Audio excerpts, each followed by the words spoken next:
be talking about my senior colleague interview. I had an interview with the branch chief of tracking operations and records with the Alcohol, Tobacco, and Firearm Agency at the National Tracing Center. I thought I would just start off by briefly explaining what the ATF is and what their mission is. Their mission is to protect communities from violent criminal organizations, the illegal use of trafficking of firearms, the illegal use and storage of explosives, acts of arson and bombings, acts of terrorism, and the legal diversion of alcohol and tobacco products. Some other things that they do is reducing the risk to public safety caused by illegal firearm trafficking, reducing the risk of public safety caused by criminal possession and use of firearms, reduce the loss of tax revenues caused by contraband, alcohol, and tobacco trafficking, improving public safety by increasing compliance with federal laws and regulations by explosive industry members. They do many other things, but that is just a few of them. Now that we know some general knowledge as to what the ATF is, I will go more specifically into the center that my interviewee works at. I actually had the opportunity of touring this facility that is located in Martinsburg, West Virginia. When you walk past security, you are overwhelmed with boxes of files. Legally, the government is not allowed to have electronic database, so everything is a paper-based system. There are so many files that they have around 30 crates of paper waiting to come inside and go out in the system. The ATF's National Tracing Center is the only organization authorized to trace U.S. and foreign manufactured firearms for international, federal, state, and local law enforcement agencies. Its purpose is to provide investigative leads in the fight against violent crime and terrorism to enhance public safety. As for firearm tracing, it is a systematic tracking of the movement of firearms recovered by law enforcement officials from its first sale by the manufacturer or importer through the distribution chain.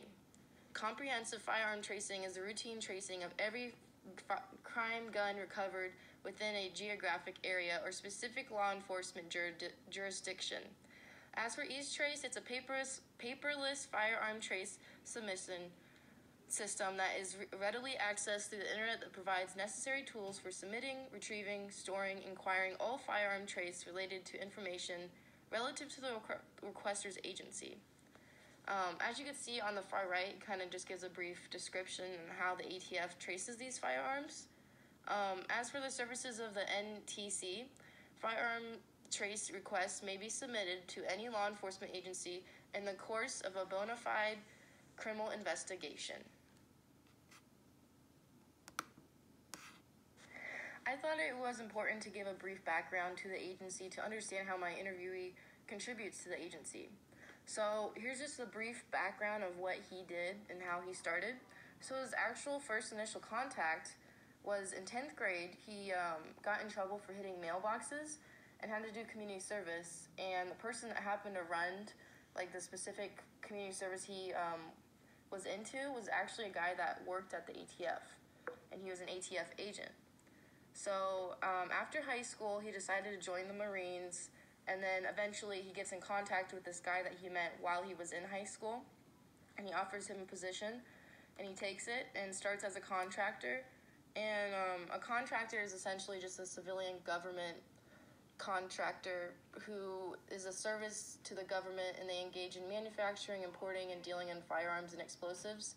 There are different types of contractors. I think for him, he started as like a paper, like for the National Tracing Center, they have all these papers that come in, and I think he would scan these documents and do these different things. I don't know exactly the details of it, but essentially he, over the years, kept rising up in ranks.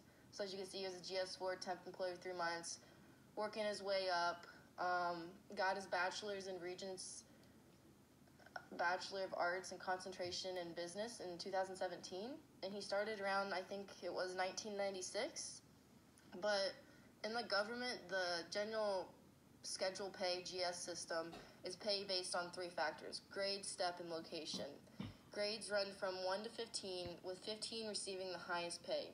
Your grade is based on education, experience, and position. Some positions are limited in terms of what grade they can be paid at. But by just looking at where he started, it shows you how upward mobility works in his career. We all have to start somewhere and gain experience and learn something from each position that is beneficial for our future aspirations.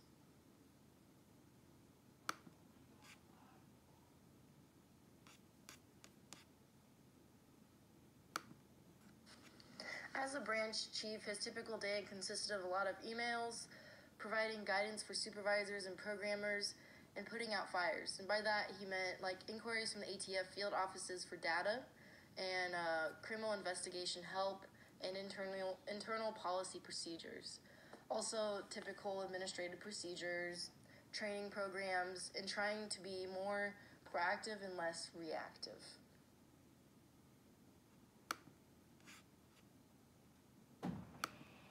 As for rewards of the career, he highlighted enhancing criminal investigation, promoting ATF mission and program. He works on updating electronic e-trace. Currently, there are 7,600 agencies that have access. There's around 57,000 accounts in 47 countries. Also, receiving feedback from the field, appreciation of work, seeing the information given helped those that asked, and seeing employees you train achieve success. Personally, I think in any career, we like to be heard and appreciated. It would be cool to think that in this particular career field that you helped in a criminal investigation and you contributed your resources and skills.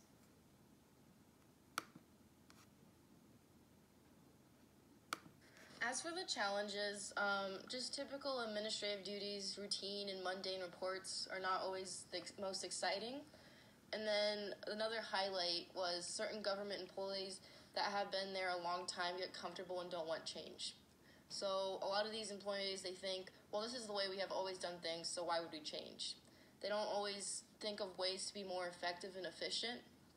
And I noticed this too as my time with ATF, and many argue that it is hard to get fired in a government position. There are a lot of public sector unions that protect these employees who may be incompetent, but performance is something that is hard to determine in a government employee. If a manager is trying to prove incompetence, it needs to be something that is tangible damage. So I found it interesting to discuss the work mentality of employees in the government because this is something I also noticed, as I said earlier. I could say that I understand why the government processes take forever to go through. I wish that certain things could go faster, but they kind of move at their own pace, which can be frustrating.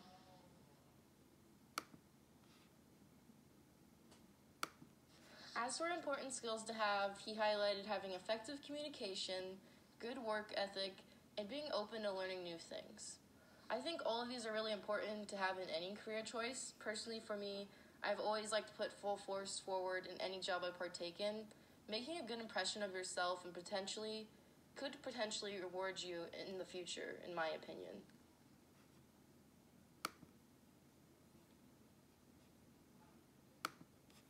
I decided to end my interview with, what do you wish you had known at the start of your career? I found this question beneficial to ask because it's important to see if there's something that I need to be aware of when starting my career. And he essentially said, just in general, how quick time passes, and the awareness of more opportunity in the agency. I think networking is a major thing that we have been talking about this semester and very important when joining the workforce. Opening myself to other opportunities within the agency is important to expand my horizon and really find the right fit for myself. While it can be intimidating, exploring and opening yourself to others, it is essential for growing in your field of choice.